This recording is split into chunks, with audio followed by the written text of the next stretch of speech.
We are starting off so strong with a worm-like metahuman called Velvet and Worm. What's going on? It's Doom Patrol, which is the right place for a villain turned hero like this. So Velvet is a worm form that works with a kid called Worm. Velvet likely created the human kid because he is capable of creating humanoid constructs capable of independent thoughts and actions. Likely he did this because he was supposed to be a spy for Peacemaker. The kid body could stay in one place while the worm roams around collecting information. The worm also lives in the body's stomach. It looks really weird and I don't like it. The boy and worm, they are separate things. The boy doesn't survive the end of the comic, but Velvet the worm does and joins Doom Patrol, accompanying them on later missions. We have yet another alien out to destroy the universe. Everyone say hello to Necrostar. It looks like a big, scary, slippery starfish. The Necrostar is a star conqueror alien. On its to-do list is conquer the universe. We've seen ambition like this before, so how will the Necrostar do it this time? Well, it has necrospores on it and in it that it can release. When released, these spores attach onto hosts and control their minds. The Necrostar is capable of flight, regeneration, which makes sense if it's a big starfish. It's also capable of telepathy adjacent actions. It debuted in Titan's Beast World in November of last year. We've unlocked a new character, one of Dick Grayson's ancestors. He is known as Son of Grey. He lived in 14th century Normandy and he is the Nightwing of his time. Son of Grey was a merchant's son, but his father was killed by, I'm assuming, the Joker of that time. Son of Grey is naturally very upset by his father's death and goes on a revenge spree, in which we see him do all the acrobatic feats that we are used to seeing from Dick Grayson. He is described to have a fire in his heart and be the spawn of Satan or sin. He is one resilient fighter. He was speared by the 14th century Joker and walked it off. He also almost said his own version of the Princess Bride line, "I am the son of Grey, you killed my father," but he never got to finish the line because the Joker gave him the name we know today, Grayson. The story is really short, it's only 2 parts, but it is always fun to see old-timey versions of your favorite characters. There is an evil version of Jesus that was just born. Speaking of, his name is The End. His mom is Natalia Knight, also known as Nocturna. She is a vampire, and vampires aren't supposed to be able to naturally reproduce, so The End is kind of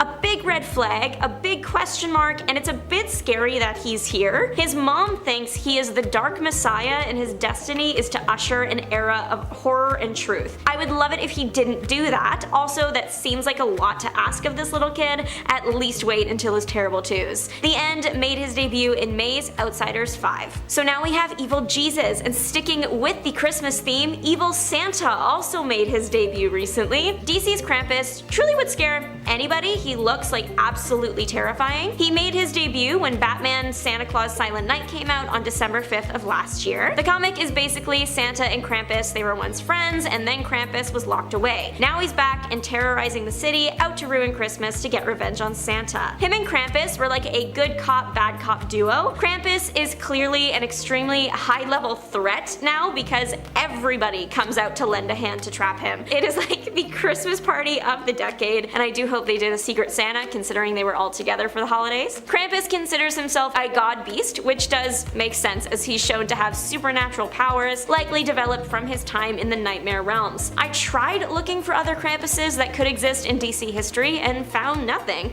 which I really can't believe they never capitalized on the character before. Glad they did now. Batman once visited a child psychiatrist. He went to therapy. I know, I can't believe it either. His name is Dr. Charles Quinton. He worked at Arkham Asylum. Dr. Quinton founded the children's wing of Arkham Asylum and it was the pride of the city. But then he ran away without a trace and with all the files for his patients. That was the thing that ruined Arkham and made it what it is today. While working with Bruce, the doctor did help, but he made Bruce forget part of the incident with his parents and also all the memories of their time working together. Dr. Quinton is very mysterious and it's suggested that maybe he manipulated Bruce into eventually becoming Batman. Unfortunately, Dr. Quinton exists on Earth 46, so that is the Batman Gargoyle of Gotham world, so it's like not canon, but it is fun. The story is interesting and basically it's kind of hinting that Bruce would have been Batman in every universe, even if he got therapy. Apex Ava is a decently new character and her story is something else. Ava was a hunter specializing in rare or dangerous animals. Every time she completed a job, she would get that animal tattooed on her skin. She discovered short, she had a disease and was dying. For some reason, she decided that since she is dying,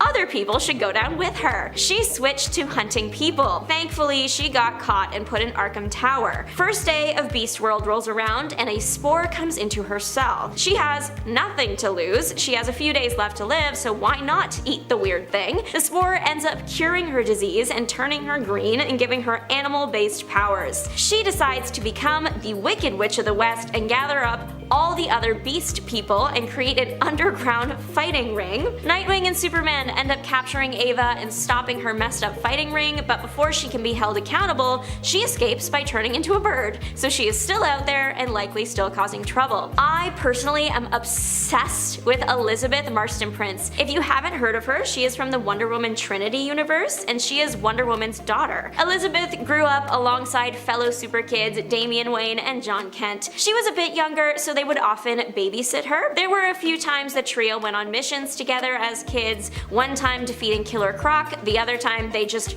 visited the moon because Elizabeth wouldn't fall asleep. Trinity is still quite young and still loves to mess with her friends, challenging them to races, or making them all go on a mission to a Greek cave where their tolerance for pain, honor, and skill are tested. Elizabeth is her mother's daughter. She trained like her mom, she leads like her mom, and she is immortal and strong like her mom. What is quite cool about Elizabeth is she is the first holder of the 3 lassos of fate. I am urgently calling all fans of the Warrior Cats book series because you are going to love Kyle the Catboy. I can't believe this character exists for many reasons. Catboy is already a term used in pop culture with a very specific brand of person in mind. What was DC thinking? Kyle is your typically troubled kid. He was a petty criminal, went to juvie a few times, and didn't have a strong family unit. He had a mentor, but that mentor ended up betraying him. Eventually, he made the decision to splice his DNA with feline DNA, wild choice, and he became Catboy. There is lore surrounding Catboys, which means there are many Catboys in this universe. They typically travel in groups called prides. Kyle is pretty special. He knows magic, which he learned from the evil mentor guy. Some things Kyle has used the magic for include electroblasts, creating a bird to locate a specific target,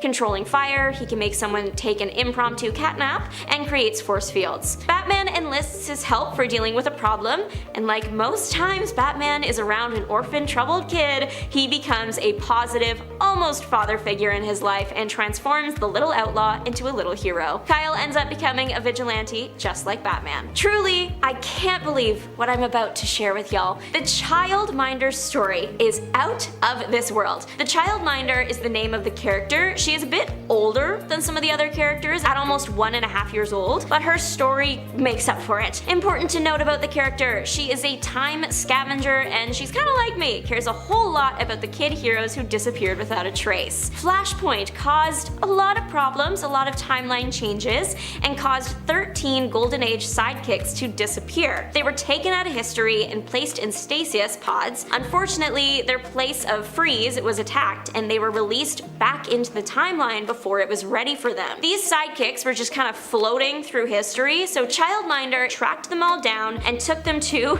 you ready for this?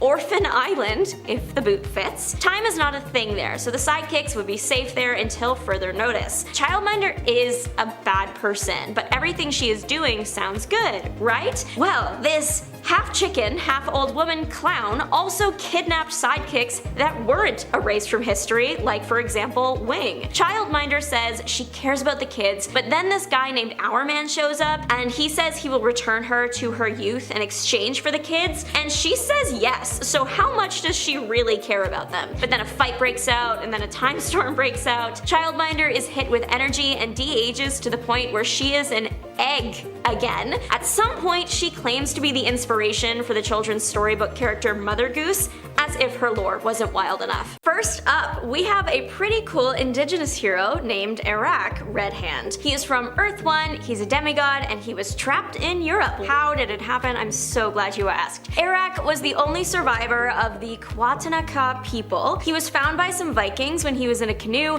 in the middle of the ocean. The Vikings rescued him, of course, and he was raised among them. When he was found, he was old enough to have already learned some life skills from his old family, but still, he trained with the Vikings and became a really good good fighter. He went on a couple of adventures with the Vikings, and then his bad luck struck again, and his entire adopted family perished due to a sea serpent incident. He went on to join the court of the Holy Roman Emperor Charlemagne. He was still able to go on adventures and save people. He returned home to North America, good times all around. He is the son of Hino, who is the thunder god. He has a high number of appearances for being on this list at about 58. His main comic series is Eric, Son of Thunder from the 80s if you want to check it out. Two professors put their minds together and created a bunch of superpowered androids with the intention that they would destroy the Justice League. But Tomorrow Woman was having none of that, went rogue, and ended up joining the Justice League, so it could not have gone worse for those two scientists. Tomorrow Woman is known as Clara Kendall. Because of her android build, she is incredibly strong and fast and literally cannot get tired, just drained of power. She was also wired to be capable of telepathy and telekinesis and voice imitation. Her creators built the first Tomorrow Woman to see if their idea would work, essentially, so when she gained consciousness and sabotaged their plan, they were honestly just happy she fooled the League into thinking she was a real person. Tomorrow Woman ended up getting resurrected in a different universe where she became that universe's Superman. That's when she got the Clara Kendall name. Eventually, her reality was altered and she became human. She continued to be a hero and reporter. In total, we have about 28 appearances of her. From the Impact universe, we have Jaguar. College student Maria lived in Rio de Janeiro but came to study in the US. It runs in her family that some women have the ability to turn into a human jaguar. Lucky. Maria and her aunt both have this ability. Maria keeps the human shape in the transformations, but she gains claws, fangs, muscles, enhanced senses, and a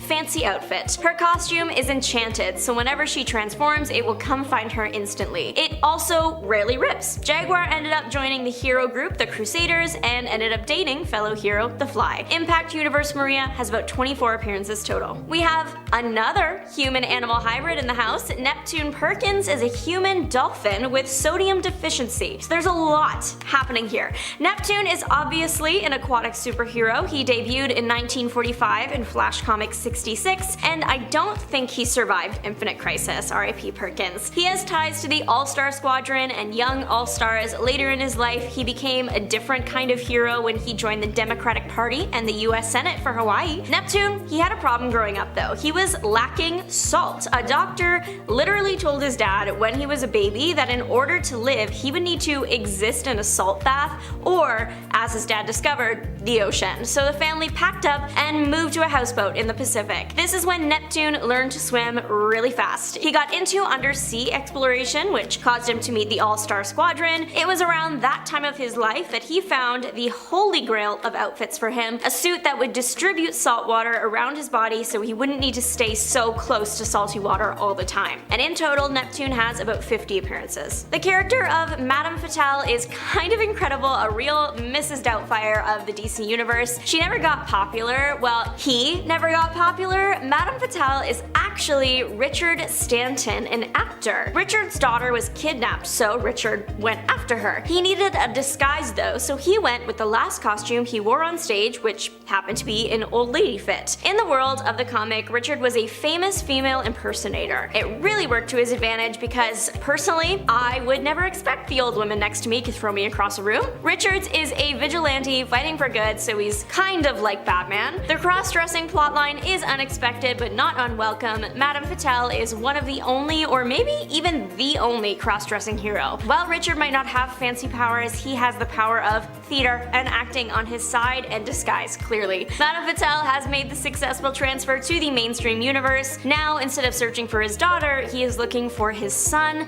and his grandma fit got a serious chic upgrade. Across the board, he has about like 22 to 26 appearances. This Ken's job is annoying. His name is Heckler, and his comics were cancelled too soon. Heckler doesn't actually really have any powers. He is strong and fit with a talent for acrobatics, but that's mainly just him as a person. His superpower is that he is really annoying. He will annoy his opponents until they defeat themselves. He was meant to be like the Bugs Bunny of the superhero world. The Heckler debuted in 1992 for the New Earth stuff, but survived the jump to Prime Earth, debuting there in 2022. Still as annoying as ever. The Heckler is a fun read. It features some of the most unhinged villains I've ever seen. It's also a quick read because it was cancelled before it was fully done. run. They were cancelled at issue 6, which I hate because they had just started getting into the beginning of like the ending of the story, and then you never find out what happens. The Heckler was part of a hero for hire service some lower ranked heroes put together to make some extra cash. Between the two Hecklers, they have about 17 appearances total. Flying Fox worked with the Heckler at their hero for hire service because he too was an obscure hero that did not get much love. Flying Fox is Canadian, love him already. He is Indigenous and grew up in northern Canada. One day, a bad group of people came by to attack him and his people. Flying Fox did pass away, but then his grandfather revived him and taught him a bunch of mystical art skills so that he could avenge his people. He donned a red fox looking outfit with a cape that was capable of making him fly because it had a flying fox painted on it, and off he went to set things right. He ended up in America and assisted the All-Star Squadron, later joined the Young All-Stars. Flying Fox fought using magic and illusions. He was also able to turn invisible. Flying Fox has more appearances than the Heckler, sitting at about 43 now. Owlwoman has teamed up with the likes of Wonder Woman and the Global Guardians, and yet her character never really picked up steam. She is from America and is also Indigenous. Her real name is Winona Littlebird. She was gifted powers that make her owl-like. She has enhanced senses, like an owl, she can see in the dark. She flies using wind currents, it's very graceful. There was a period of her life where she was under the control of Queen Bee. It wasn't fun, it resulted in the destruction of the Global Guardians headquarters. The only very small upside to the situation was Owlwoman got claws. In total, Littlebird has about 24 appearances. Argus is the name of a decently important agency in the DC universe, which means the hero Argus sometimes gets pushed to the background. Nicholas Kovacs started out as a federal agent, but then he was bitten by an alien parasite, which is surprisingly normal in the world of DC, and that gave him superpowers. Nicholas was part of the New Blood stuff. Nicholas was already a force to be reckoned with without the added powers, but with them, his strength minimum tripled. He also gained the ability to turn invisible, and he had thermal vision. Ever-responsible Nick decided to use his new abilities to fight crime and called himself Argus. His weapons of choice were ceramic nunchucks and a hammer. In total, Argus has about 24 appearances. Jack Lansing has my dream job. It is literally listed on his wiki as roving adventurer. Sign me up. Jack was known in the crime-fighting world as Diamond Jack. He debuted in the year 1940 in Slam Bang Comics 1. Jack met an old magician who gave him the gift of a magic diamond that makes its user physically strong and mentally beyond all ordinary mortals. The old magician told Jack he had to help people with the diamond, and that is how Ordinary Jack became a hero. Remember when it was that simple? The jump from like the beginning of everything to now is so huge. Now it's like, I'm a hero because of this specific traumatic event and I got my powers from a massive cosmic blowout, and it used to just be, well, a magician gave me a special rock and now this Ken's job is hero. Jack and the rock are super powerful. He wears it in a ring for dramatic effect, surely. The diamond can turn bullets to flowers, he turns guns to candy canes, he creates mirages and bright lights. It can also heal major wounds instantly and create weapons or other materials. Usually Jack has to shout some variant of a KZ starting word and then stuff happens. The diamond can also change one thing into another, even people. Overall, Jack seems really powerful with this gem, and I'm kinda surprised he only has 8 appearances. What I think makes Jack really serious is he will off someone. There are no no-kill rules here. Things for Batman got really chaotic around the same time his childhood friend Tommy Elliot showed up back in town. That's because Elliot was actually the villain Hush, working with the Riddler and a whole bunch of other villains to completely bamboozle the Dark Knight and push him to the edge of his limits. Batman Hush was a huge and amazing story arc for Batman, and Tommy for his part managed to stay one step ahead of his old friend, fooling Batman at every turn. Sure, Batman was eventually able to turn things around, and granted Hush has a deep understanding of Bruce and he wasn't the only mastermind behind the entire scheme in its totality, but he did a heck of a lot, especially on his first ever outing as a villain. It's a shame he hasn't been able to show that potential in another story yet. He could realistically cause quite a problem for not only Batman again, but others in the DC universe. Wonder Woman, being a warrior-bound Amazon, sometimes daughter of Zeus, is one tough lady. And as you'd expect, a good chunk of her opponents are equally, if not more, physically intimidating and pack one heck of a punch. And then there's Dr. Psycho. Dr. Psycho is not physically intimidating. He is 3'9" with no kind of super strength. He's short, which can be scary. But what Dr. Psycho lacks in physicality, he makes up for in being absolutely absolutely psychotic, but also one of the strongest telepaths on the planet. Psycho can match up to Martian Manhunter in terms of his telepathic prowess and can control multiple different minds with his powers. On top of that, he is just so incredibly sadistic that when combined with the absolute power, he can and has caused a bad day for even someone as capable as Wonder Woman. Vandal Savage was alive 50,000 years ago as chief of a tribe of other cavemen. But when he came into contact with a strange meteorite, it exploded and bathed him in this strange alien radiation that gave him immunity to aging, disease, and fatigue. The meteorite also increased his intelligence to superhuman levels, which combined with 50,000 years of learning, Vandal Savage possesses skills in almost all areas of the human experience, even basically becoming immune to pain. Vandal Savage has become an incredibly solid villain, usually at around a B-level status, as he does cause problems but hasn't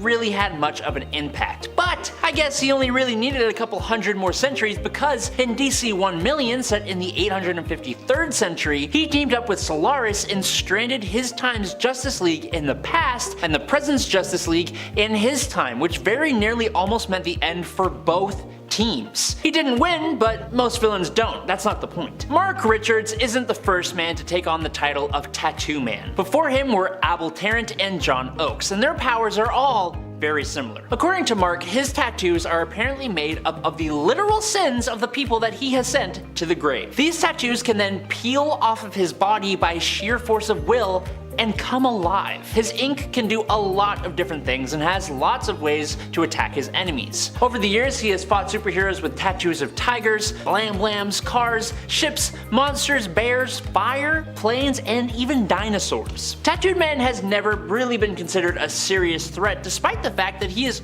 only limited by his imagination. In Marvel Comics, there is a mutant who has a similar ability, and he was able to access the Phoenix Force with a tattoo of it. Looking at that character gives us a good idea of things that Tattooed Man might be able to do if he was given the right story and the right writer. As some of you nerds may know, nature and plant-based powers in DC Comics are incredibly OP. Think of characters like Poison Ivy or Swamp Thing. Magic-based powers are also incredibly OP. Think of characters like Dr. Fate or Zatanna. Blackbriar Thorn is a character who has a bit of both, or potentially could. As a perfect villain to the Golden Age Green Lantern Alan Scott, who had a weakness for wood, Blackbriar had learned to survive for a very long time by replacing his flesh with enchanted wood. His magic has been powerful enough to face multiple different rosters of the Justice Society, and he is incredibly hard to actually defeat as he can reincarnate himself in new bodies made of wood. His magic makes him a good foil for other magic using heroes and makes him incredibly useful against Kryptonians, and you really only need one writer to make his wooden body, chlorokinesis and geokinesis, connected to DC's The Green,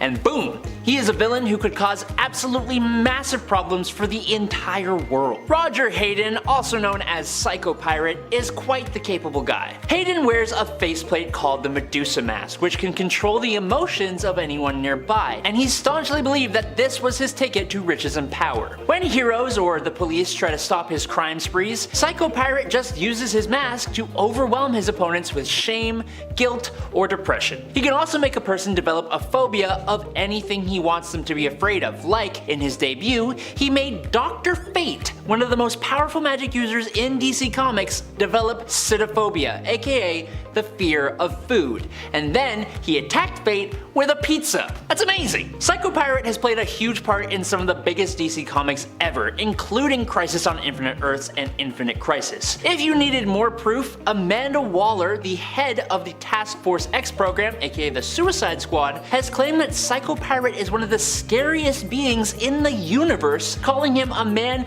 who could make gods go mad and a man who could make the mad gods sane again. Now look, I know that the Riddler is easily one of Batman's top villains, but I still think he hasn't really been able to achieve his true potential. Believe it or not, Batman has actually admitted that the Riddler is more intelligent than he is. Obviously, Riddler is also incredibly insane, but even in his insanity, the Riddler is smart enough and self-aware enough to realize that he is insane, which somehow only served to further expand his intelligence. In terms of street-level villains, few can stand up to the intelligence of the Riddler. Just like Batman himself, himself, Riddler always has backup plans for his backup plans. He plays for most outcomes, but he usually sets traps and plans that are so well thought out, he doesn't even need his backup plans most of the time. He was the one to face the Joker in the War of Jokes and Riddles, he served as a competent villain for even superpowered foes like the Flash, and I don't think it's happened yet, but he could easily make for a really great mastermind behind a plot against a team like the JLA if given the chance. He might have to work on his insanity and riddle obsession though, because he usually gives stuff away. The villain, Dr. Sivana, is a scientific genius, mastering almost all the scientific disciplines that exist on Earth. He is one of the cookie cutters that people think of when talking about mad scientists. He is also the arch enemy of Shazam and the Captain Marvel family. He has elevated himself beyond just being a scientific genius, studying the occult and being able to teach himself how to harness magic, specifically after he joined forces with Mr. Mind and when he reawakened Black Adam, which is when his right eye became capable of seeing magical energies. One of his best moments came in the Multiversity Thunderworld adventures. Sivana literally attacks the Rock of Eternity with a bigger Rock of Eternity, his own Shazam-like team of superpowered children, and his own multiversal duplicates. He manages to take the wizard prisoner and mine the rock for its power, granting himself his own monstrous Shazam-like form. It really is a testament to his level of threat that he is one of the biggest villains for one of the most powerful heroes in DC Comics. The Watchmen comic has this knack for being rather realistic in terms of comic books. This does mean that the heroes who make up the Watchmen, with the exception of Dr. Manhattan, aren't really superpowered, but this honestly makes their version of the smartest man on Earth, Adrian Veidt aka Ozymandias, actually quite terrifying. Ozymandias is wildly intelligent, but because of Watchmen's realism, he doesn't often make the same stupid ego-fueled mistakes that other villains like Lex Luthor, for example, do. The heroes kind of find themselves a little conflicted when facing him, and that's because he is genuinely trying to help everyone, except for the millions or billions of people who perish for his goals to become reality. Because he genuinely did succeed at his plan, staging an elaborate psychic catastrophe in order to trick the human race into thinking that aliens from another dimension were invading our world and uniting them against a common enemy at the cost of 3 million lives. Ozymandias is also possibly responsible for pulling strings throughout the entire multiverse in order to enact his own wills. And finally today, Killer Moth is not someone you see talked about as being dangerous or powerful. Drury Walker first appeared all the way back in Batman number 63 from February of 1951, and his whole shtick is just goofy. Killer Moth wanted to be the criminal's version of Batman, so he got himself a moth signal and a mothmobile. He even set up a false identity as millionaire philanthropist Cameron Van Cleer. He promoted himself to Gotham's criminals using his identity as Killer Moth, giving them each an infrared moth signal to call him to their aid. Now he didn't really fight for them. Instead, he kind of became the distraction for the authorities so that the real criminals could get away. Later on, he would deduce Batman's identity, and at another point, he sold his soul to the demon Neuron and became a giant moth-like monster known as Chiraxes. He may be a bit of a joke, but Mothman has caused some serious problems on a few occasions. It all started in what we are going to call the pre-crisis era.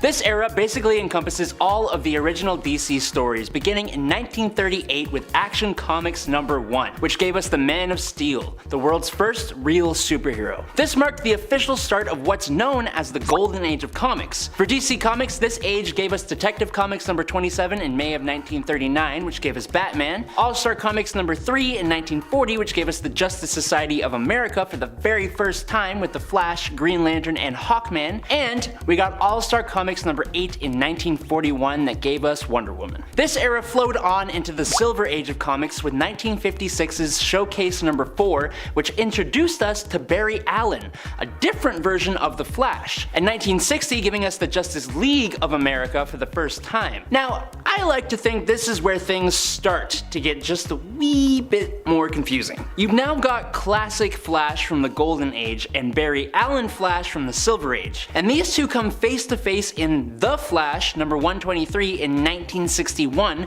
creating the multiverse, with Golden Age Flash being from Earth 2 and Silver Age Flash being from Earth 1. The Silver Age also saw DC's very first interdimensional crisis in Justice League of America #21 from 1963, when the JLA meet the Golden Age's JSA for the first time. From here we move smoothly on to the Bronze Age of Comics, which gets a great little start when we get brought back to a darker version of Batman in 1970's Detective Comics number 398, or The Secret of the Waiting Graves. We get some social commentary in the Green Lantern and Green Arrow team up in Green Lantern number 76 in 1970. We are introduced to DC's New Gods in their self-titled comic from 1971, and we even get the Teen Titans first appearing as the Junior Justice League, with their preview being presented in DC Comics Presents number 26 from 1980. And that is a brief summary of the pre-crisis era. This is now where it all goes down a rabbit hole. So before I become Dorothy and jump on down there, make sure you slap that like and subscribe button if you like the format out of this new video. Alright, let's get down that rabbit hole. In the pre-crisis era, many of DC's characters existed independently of one another on alternate Earths. This all came to a head when the era finally came to an end in 1986 with the first major crisis. This major event was the Crisis on Infinite Earths, and it was DC's first big reboot. It attempted to streamline continuity by eliminating this version of the multiverse and folding the characters who weren't retired into a single unified world. The 12-issue series takes the multiple Earths that had been established in the Golden, Silver, and Bronze Ages and has a lot of them destroyed by the Anti-Monitor, leaving only one Earth left. This surviving Earth had most of the Earth 2 heroes around during the time of World War II, and then most of the Earth 1 heroes would be the present day characters. Major characters had their origins retold with fixes that now aligned with the new DC Universe continuity. This leads us directly into the post-crisis era. This next stage moves us forward from 1986 and covers both the Dark Age and part of the modern age of comics all the way up until 2011. This was the period during which superheroes had their first major explosion of mainstream popularity, meaning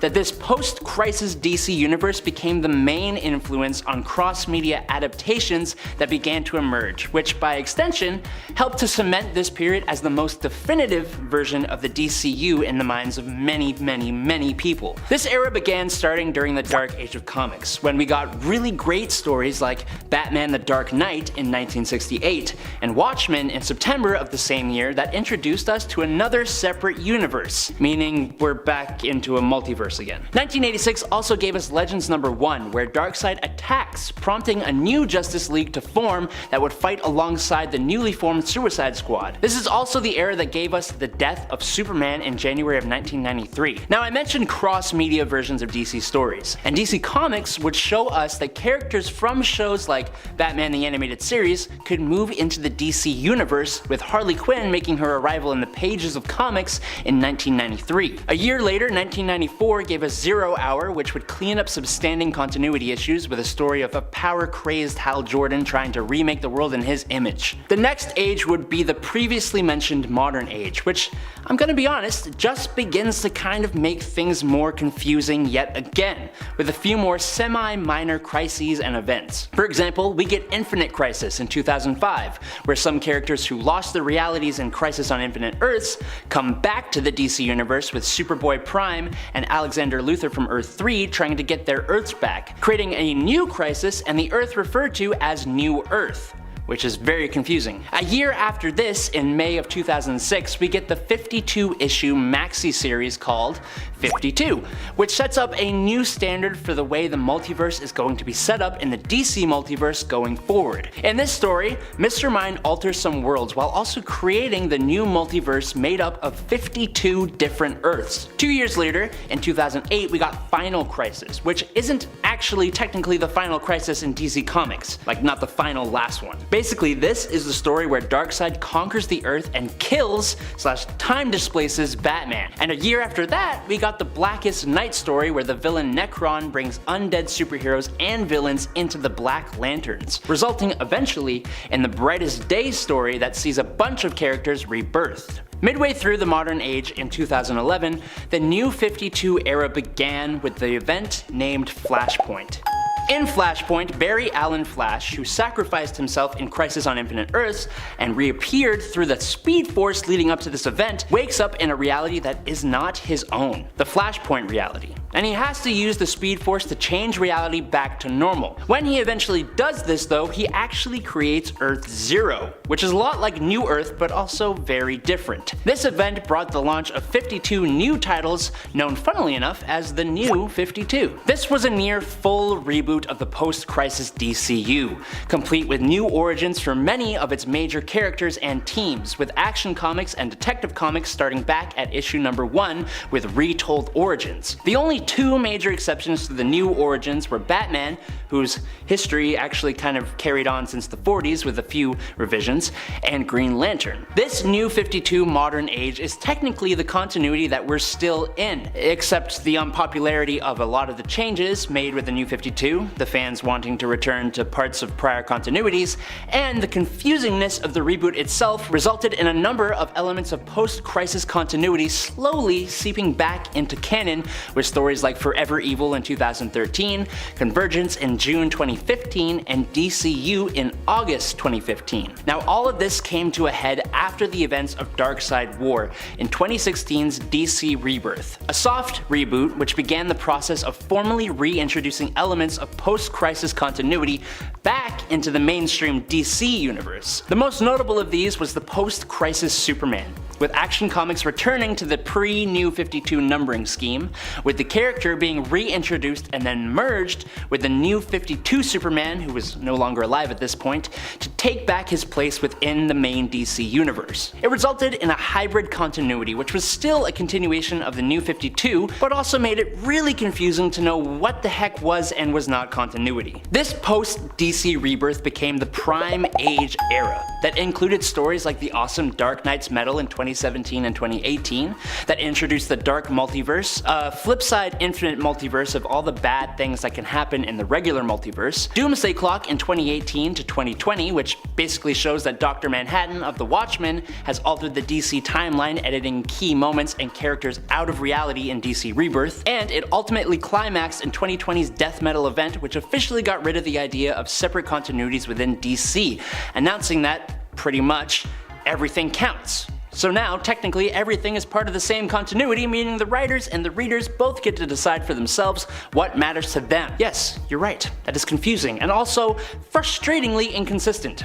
But it is recognizing the fact that in the real world, that's what we all really do anyways, picking and choosing what we like for our favorite characters and essentially ignoring the rest. Currently, DC followed up Death Metal with Infinite Frontier number 0, which basically set up the current status quo for most of the DCU's major characters. Reading that would give you a route into all the current major ongoing events, and the Infinite Frontier Maxi series, which follows the big picture story leading to the death of the Justice League and whatever the heck they are going to do from this point on. Claiming the 6th spot is Raven, the enigmatic and powerful empath of the Teen Titans. Daughter of the demon Trigon, Raven's psychic abilities are deeply entwined with her emotions and her dark heritage. She can sense, manipulate, and even absorb the emotions of others, a power that allows her to heal or harm with equal ease. Her iconic soul self, a shadowy bird-like energy construct, can attack, defend, transport, and even enter the minds of others. While she possesses vast magical abilities tied to her demonic lineage, Raven must constantly battle the darkness within, making her a powerful but unpredictable psychic force, forever walking a tightrope between heroism and the abyss. Her powers being tied to her emotions makes her a wild card and a dangerous threat. Coming in at number 5 is a controversial figure, a psychic powerhouse who walks a fine line between hero and villain, Manchester Black. Leader of the Elite, Black is a telekinetic and telepath of immense power, but it's his methods that truly set him apart. Black believes in a brutal form of justice, a willingness to end that puts him at odds with the moral codes of heroes like Superman. In their infamous confrontation, Black demonstrated his terrifying power by telekinetically inducing a stroke in the Man of Steel. Imagine that, attacking Superman from the inside, targeting the very blood vessels in his brain. That takes a level of precision and power that is truly chilling. He can create telekinetic shields that withstand Superman's heat vision and project powerful telepathic illusions. He's even manipulated the mind of an old god. His telepathy allows him to effortlessly read minds and project illusions, making him a master manipulator. Recruited early by MI5, his potential was obvious, but his willingness to do, and to use his psychic gifts for lethal force, it makes him a dangerous and unpredictable character in the DC universe. Manchester Black is a stark reminder that power, even when used for good intentions, can be a terrifying weapon. At number 4, we entered the realm of magic and mysticism with Dr. Fate, a legacy of powerful sorcerers who serve as agents of the Lords of Order. This isn't just one guy, one hero, but a mantle passed down through generations, each wearer wielding the ancient artifacts of power, the Helmet of Fate, the Amulet of Anubis, and the Cloak of Destiny. These artifacts amplify the wearer's innate psychic potential, creating a being of immense power. Dr. Fate is a master of telepathy, telekinesis, and illusion casting. He can delve into the minds of others, manipulate their thoughts, and even erase memories when necessary. The concept of a legacy hero is central to Dr. Fate. Each individual who has taken up the mantle brings their own experiences and perspectives, but they are all united in their battle against the forces of chaos. Whether it's Kent Nelson, the original Dr. Fate, or a more recent successor,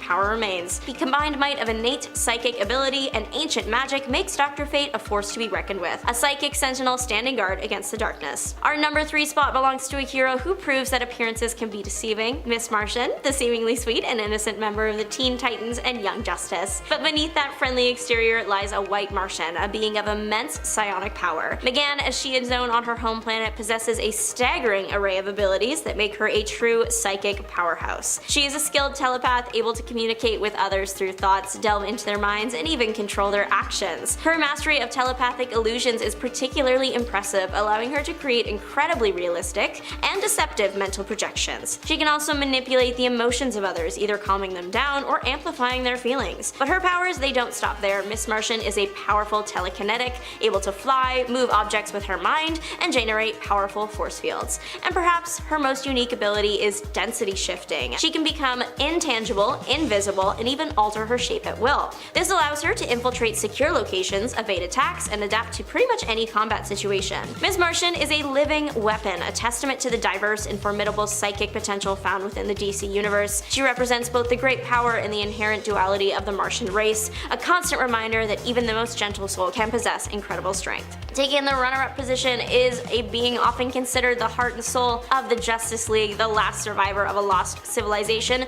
John the Martian Manhunter. When it comes to telepathy, Martian Manhunter is in a league of his own. He is arguably the most powerful telepath in the entire DC universe, capable of feats that leave even other psychics in awe. His telepathic abilities are truly staggering. He can communicate with others across vast distances, delve into the deepest recesses of their mind, and even exert complete control over their actions. But what truly sets him apart is his ability to affect even beings with exceptionally strong mental defenses. He has influenced the Spectre, a cosmic entity of immense power, and Dr. Fate, a sorcerer protected by powerful magical artifacts. This speaks volumes about the sheer strength and finesse of his telepathic abilities. And his psychic prowess is only part of the equation. Martian Manhunter is a shapeshifter, able to alter his physical form at will. He can become invisible, intangible, and possesses immense telekinetic strength. He is a one-man army, a being of unparalleled versatility and power. Martian Manhunter is more than just a superhero. He's a symbol of hope, a testament to the resilience of the spirit, and a living embodiment of the awesome power of the mind. You would think he would be a number 1, but nope, surprise, we arrive at the apex of psychic power in the DC universe, a being of pure, unadulterated evil, a god of tyranny and oppression,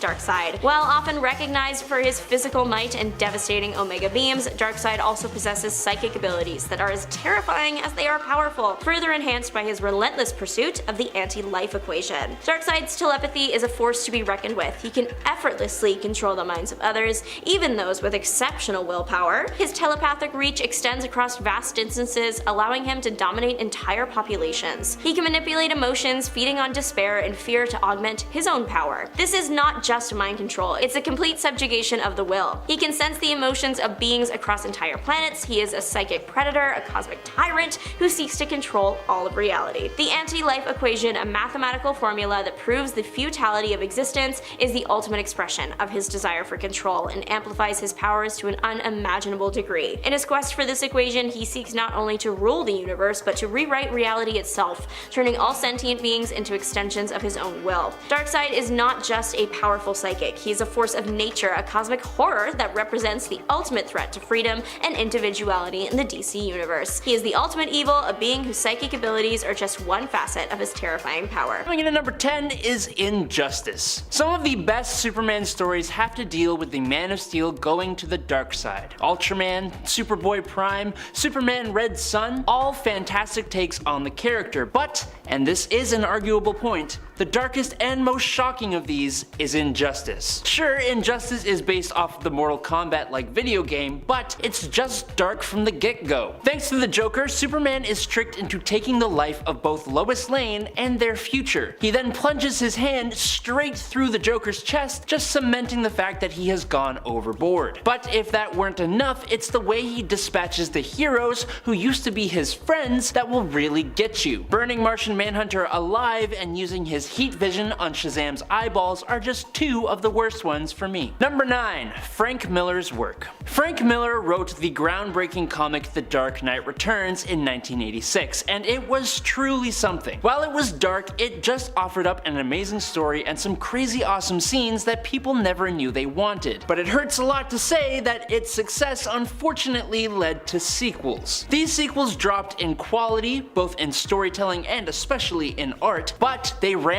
up the insanity. We had a Robin who had been completely neglected by Batman and went absolutely insane, and in another moment Wonder Woman and Superman end countless lives while they do the deed. Now, there is nothing wrong with superheroes becoming romantically involved. It happens all the time, but to have Superman, with his strong moral code, decide that he is going to fly around, crash landing into populated areas, causing earthquakes, hurricanes, and the evacuation of Hawaii, all while wrapped up with Wonder Woman, it's just dumb and really messed up. Number 8. Superboy Prime and Mr. Mxyzptlk. I usually pounce on any opportunity to talk about Mr. Mxyzptlk, but what happened in Countdown to Final Crisis between him and Superboy Prime? It just ain't it. Honestly, a lot of this 52-issue series is extremely dark. There are lots of lost lives and destruction signifying nothing and mostly ultimately ignored by the Final Crisis. But in Countdown to Final Crisis number 23, Superboy Prime abducts the 5th dimensional imp and takes him back to the source wall. Here, Superboy Prime uses an unreasonable amount of force on Mr. Mxyzptlk to find his home. When Mr. Mxyzptlk refuses, Superboy Prime uses his laser eyes to carve the Superman symbol into the poor imp's face. If you guys are enjoying this video so far, make sure to drop a like. That's all you gotta do to show us that we don't suck. Okay. Number 7. Arsenal. Justice League Cry for Justice is an honestly fantastic story, but it does Red Arrow bad. In one moment, the super genius criminal Prometheus lands a right hook on Red Arrow that was so hard,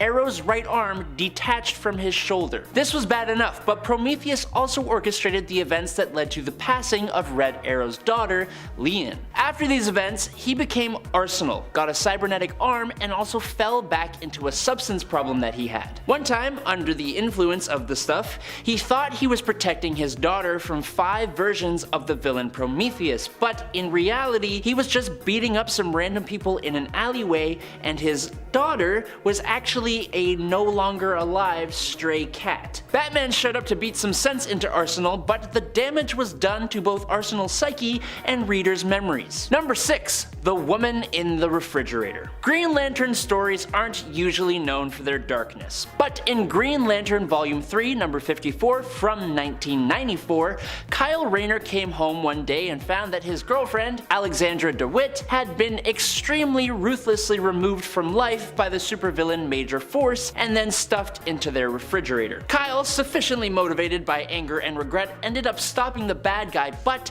some people have had enough. Specifically, DC writer Gail Simone. Gail, fueled by the image of seeing her favorite female character done so wrong, coined the term women in the refrigerators as a way to refer to comic book women who have been de-lifed and or had their entire lives ruined specifically in order to fuel the stories of superhero men. There are tons of other examples in comics of this happening, but this one may be the worst, hence the term. Number 5. Fall of Hal Jordan. Sticking with Green Lantern here, written by Ron Mars, the Emerald Twilight storyline did one good thing by giving us Kyle Rayner, but it did an absolutely dastardly thing by turning Hal Jordan into into one of the most evil villains we've ever seen. It starts off already on the dark side when Coast City, the home of Hal Jordan, is destroyed. In complete agony over the loss, Hal tries to use his powers to remake the city and all its inhabitants. In his madness though, he goes and takes out every single one of the Green Lanterns, stealing their rings in order to try and make the whole thing a permanent stay. Now if we are going to pick one moment though,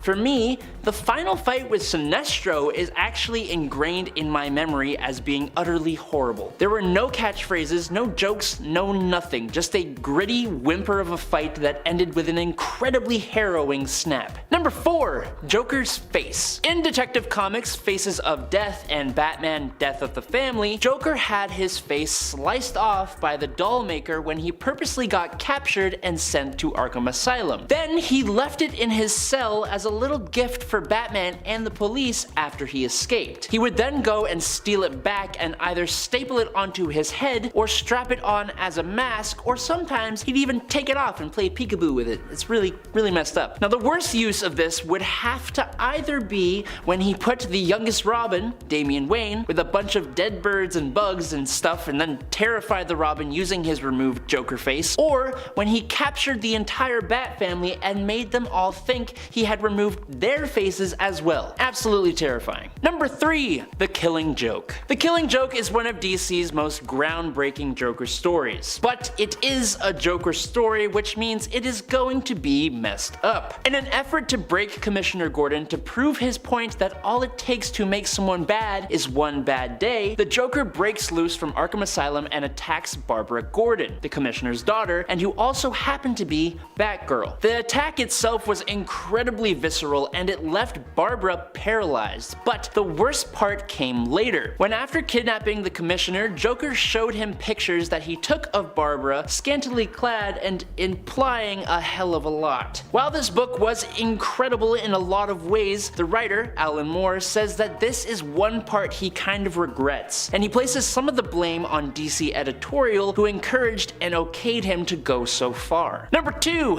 Bialia. If we are talking dark moments, there are 2 DC characters that always come to the forefront of my mind. The Joker is obviously one, he's already showed up multiple times on this list, but the other would be Black Adam. Black Adam does not give a damn. The only things he has shown to care about are him, his family, and his country. He has ripped someone in half as a warning to not mess with Kahndaq, he has obliterated Psycho Pirate's face for manipulating his mind, and he took on the entire superhuman community in the World War III event. But the whole catalyst for that last one was because he completely decimated the entire innocent population of the country of Bialia. And all because a group of villains had taken his family from him and he could not find them. It was only when he decided to try and head to another country that the World War III events started. And in at number 1 is Dr. Light. Okay, this one is kind of really hard to talk about. We are dealing with really mature subject matter, and it was handled in an incredibly bad way that led to absolutely nothing worth it. I'd give you a trigger warning, but I can't even say some of the worst things that happen in this story. Just know that if you choose to read Identity Crisis and the stories in relation to it,